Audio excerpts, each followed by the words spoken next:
magpapagas lang muna ako kasi ano, ipapacheck up natin si, hindi pala papacheck up, may check up din vaccine si Jacob. Nagpagas muna ako kasi naiilang ako magpagas pag si Jacob ay nakasakay. So ginawa ko, nagpagas na muna ako bago ko may malis. And sunod ko na sila dito naman sa mga balikan ko na sila, tapos ito na lang, may check up siya ng 115.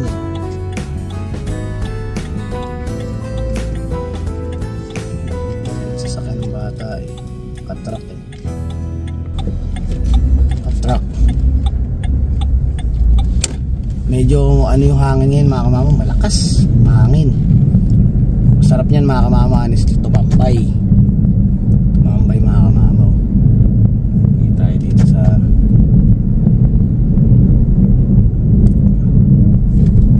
yan, kamusta na kayo mga kamamaw? Dito tayo nagkamali tayo ng ano yun, kamali tayo ng liko. Dapat doon tayo sa kabila eh. Yan.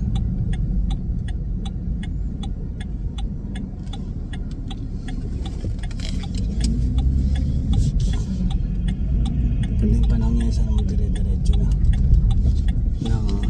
Kahit pa paano eh, madalas-dalas yung ihaw natin sa labas. Yung resume pala ni ano, nung nakaraan natin yung subscriber natin si Kimton, nakita ko parang kinuha na ng supervisor. Sana dasal natin ano, kunin na yung resume niya talaga ng tuloy na tawagan na siya para kahit paano makatulong tayo dun sa tao, dahil syempre malaking bagay yung part-time ano niya, makakuha siya ng part-time na schedule dun sa co-op kasi padating na yung misis niya. And in the near future, pag talagang nagustuhan niyo yung co-op, magandang bagay yun kasi maganda yung benefits nun eh. Maganda benefits ng ano sa co-op, ano yung sa pamilya niya, magagamit ang pamilya niya, anong anak niya. Tapos may nag-comment din sa akin, saan daw ako nagtatrabaho, nakalimutan ko yung pangalan nung nag-comment, saan daw tayo nagtatrabaho. Sinagot ko na lang din sa comment box ng vlog, sabi ko sa ano, sa co-op warehouse tayo nag-work. Baka gusto rin mag-apply, wala masama kung magpapapasa kayo ng resume sa akin, di ipapasa natin, walang problema yan. So dasalan natin sana matanggap or maano kayo, makuha kayo sa co-op. Ayan, so kunin ko lang muna si Jacob tsaka si Mrs. para makaalis na kami.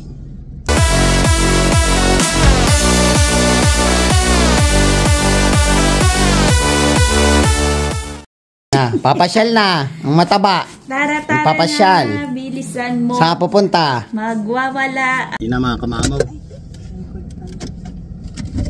Ano, alis na kami. Tagal nang gawa ng yung construction dyan sa may harapan ng bahay natin. Kaya ako nangingilag ako mga kamamaw kung saan ko papark yung sasakyan natin. Nakikundi natin sa loob sana ng disgrasya. Yung dating style mga kamama, actually sa sasakyan ko, pag nagasgas ako talagang mabilis mag-init ang ulo ni kamama pag nagagasgasan. Ngayon dahil sa sitwasyon ng bahay natin, parang wala na lang yung magasgasan, wag lang mabasagan, wag lang platin ng gulong, yung mga tipong bigla na kailangan mo ng ayos na ito, yung mga ganun. Ayoko ng mga ganun, okay lang yung kuprasong nagagasgasan. Tsaka di naman talaga totally bago itong sasakyan, pero syempre kung maingat ka, may effort ka, kasi balak pipintunan din natin ito eh. Yun, sa ano rin, babalak tayo mga kamamo kasi talagang palitan ng magsto. So kung palitan ng magstong yung sasakyan natin eh. Ang lalagay natin parang all terrain na siya. Yung all terrain, parang ano siya, kala mo pang all season ng kapit ng gulong na yun sa kalsada. So hindi na tayo magpapalit ng winter tire pag pag winter. So yun na lang din gagamitin natin gulong. Medyo makapal yun, yung parang style, parang nasa energy drink ko. Pwede pa suyo. Parang pang off-road yung style. Nung nung gulong natin tsaka nung rim.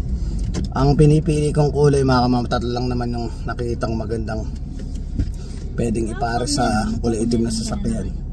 Red, gold, o kaya ano, yung gold yung parang bronze yung style, tsaka black. Alin sa tatlo, yun lang naman ang gusto ni kamama. Kumbaga ba sa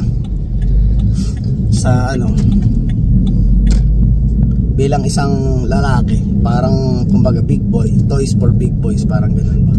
Bakit lang natin na nakasetup na ganun sa akin natin maano na, parang kumbaga ba maano na sa pakaramdam ko na yun lang yung libangan natin, na makita lang natin. Siyempre kahit yun naman, nangangarap tayo mga kamama, even na nasa Pilipinas kayo, magkaroon kayo ng sarili yung sasakyan. So ito naman, di naman siya totally parang one time ano lang naman to. Pag binili mo siya, magagamit na rin naman siya for a long run. Kaya balak natin mag-ano tayo. Pero nagti-check din ako sa ano, sa marketplace.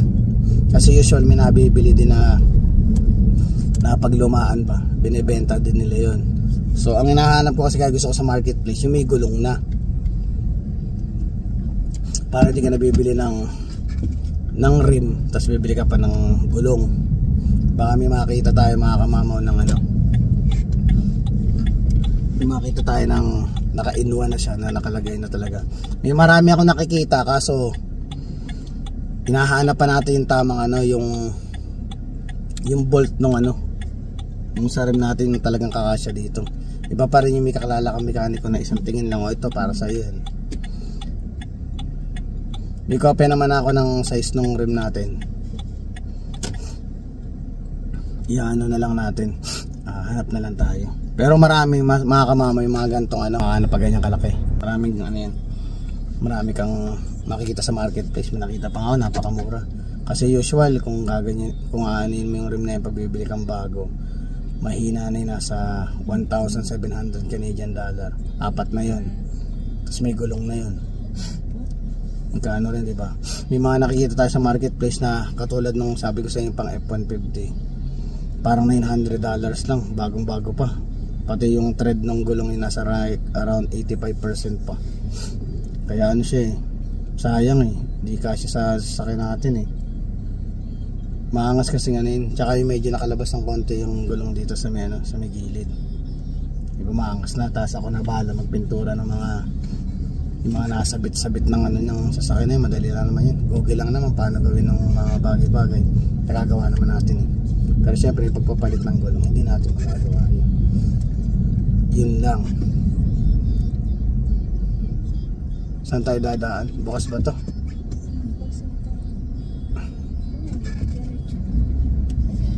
Bukas? Ayun may mga okay. Yun na double check lang. Kala ko sarado yung kalsado. Paano ka ako tayo nalilibang yung bata. Buti na lang melon. Ayun mga mama, tulungan nyo. Papakita ko yung mga napili ko. Comment lang kayo kung sa tingin nyo ano yung mga magagandang design na napili ko. May mga screenshot ako na nakaset up mismo mga kamamaw sa nakaset up siya mismo sa mismong mga sasakyan, sa mismong katulad ng truck natin.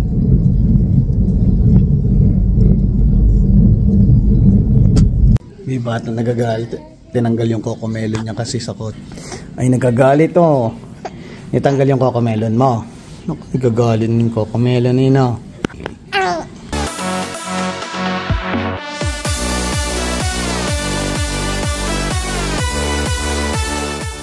Yan mga kamama, tapos na yung check up ni Jacob. Ano na siya ngayon, 57 cm na siya. Tapos ang timbang niya is 49.5 pounds. Ayan siya, behave Saka pinaschedule ko na siya mga kamama, papa-circumcise na natin siya. Sabi nga ni Dr. Bandicamp, medyo malaki na ng konti. Dapat nung pa lang, sa lagay nung pinanganak pa lang, sinabi na talaga na patuli natin. Kasi kadalasan pag pinatinutuli sa Pinas, nakagawin natin sa natin is parang bago ka graduate ng elementary, tsaka ka lang papacircumcise. Dito talaga mas maganda, bata pa lang. para at least mabilis maghilom, tsaka hindi niya mararamdaman yung ganong sakit ng pasyal ka na naman.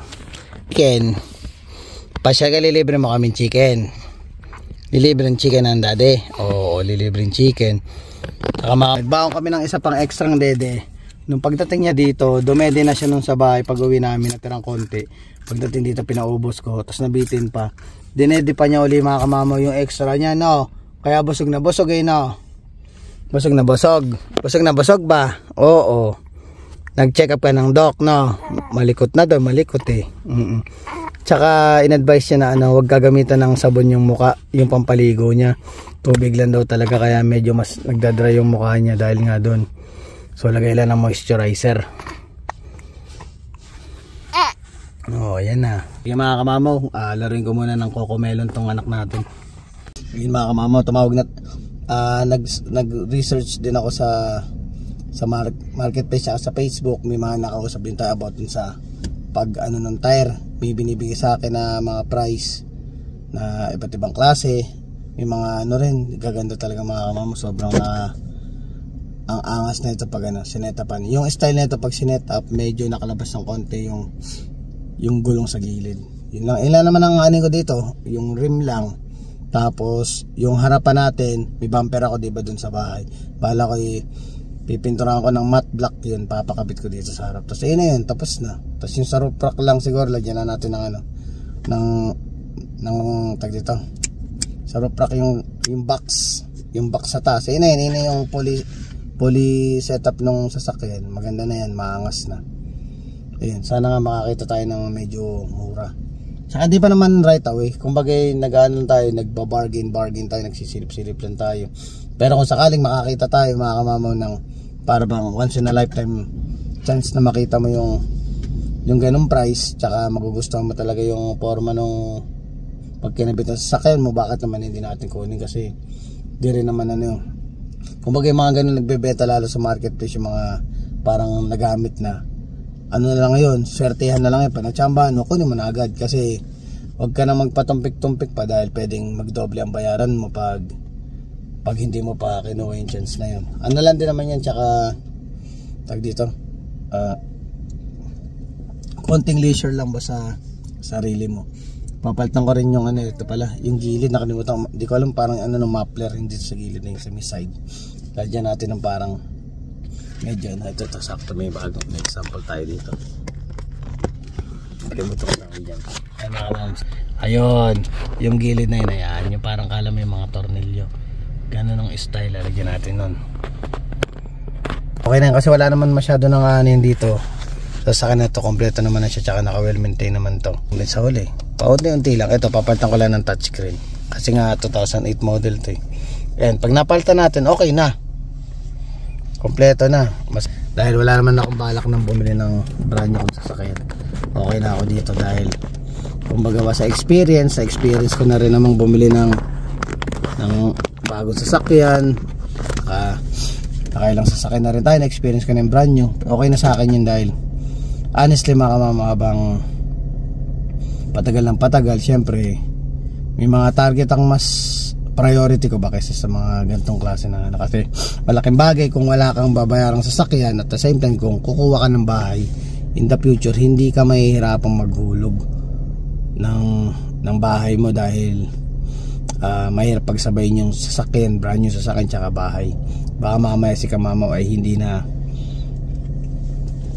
makakatulog sa munting dream house natin, di ba pa rin yung may oras ka sa pamilya mo, tapos at the same time hindi ka kinakapos. Yun na naman ng natin, konting ganun lang ay masaya na tayo. Di tayo masyadong nag-i-aim ng sobrang laki na kailangan ito yung makuha natin o ito yung marating natin. Okay na tayo sa healthy yung family natin, masaya tayo, yung nasusulit natin yung oras natin, lalo pag summer time nakapag-banding tayo kasama natin pamilya natin, mga anak natin, at saka syempre mga alaga nating American Bullies na nabibigyan natin ng oras. Yun lang naman ang mahalaga sa akin.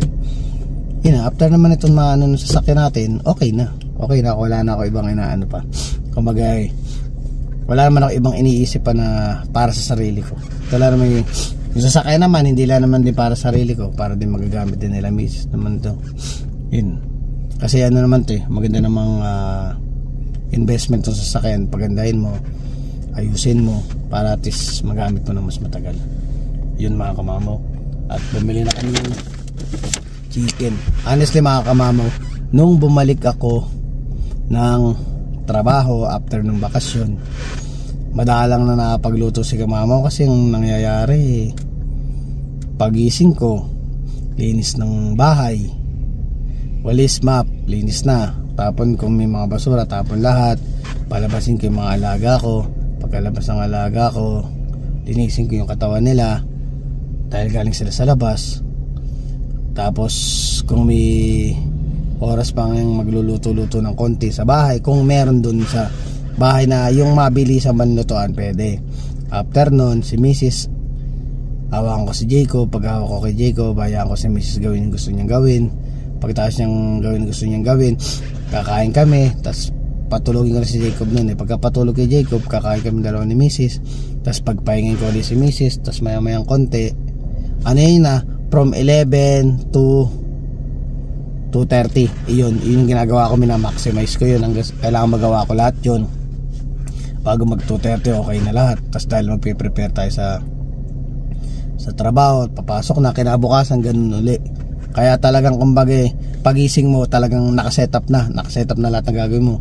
Kailangan paspasan natin ganto para at least bago tayo pumasok, ayun pala dapat nakakain na rin yung mga alaga nating bully. Ayun, yun ang mga ano ko, para at least hindi na nila asikasuhin pag pumasok na ako. Kumbaga kung gusto nila magpahinga o na meron silang konting oras para magpahinga na lang sila.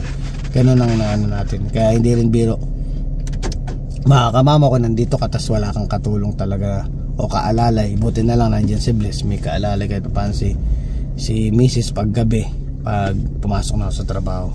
Mahirap pag mag-isa ka talaga mga kamama, kailangan talaga may katulong ka.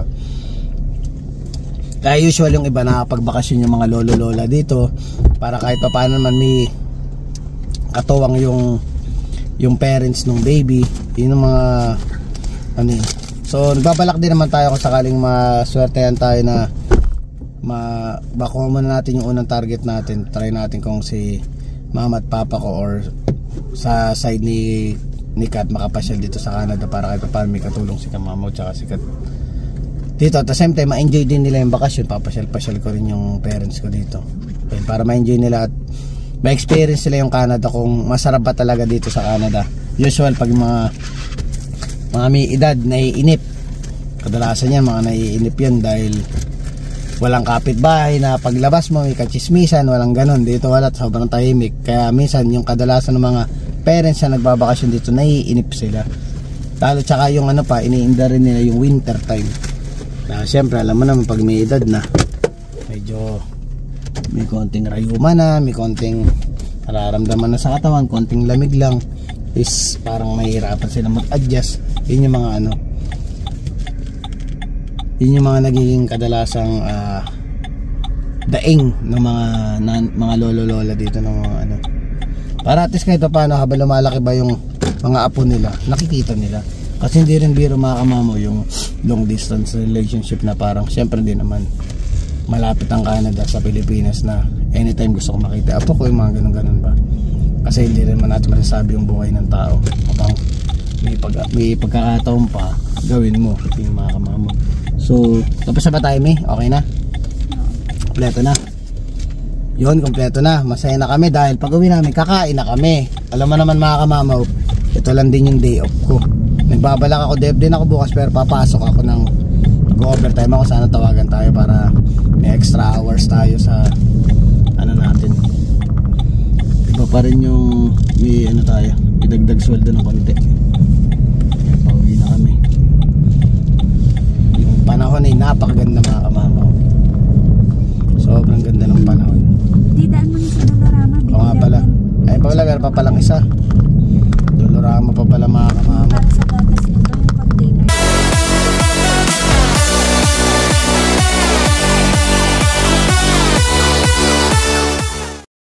Bumili tayo mga kamamaw ng ano, pizzeria, yung delata, chill. Saka syempre, hindi natin kakalimutan sa mga alaga natin. Bumili ko silang ano, treats, bullet stick, sa laruan na yung chopper.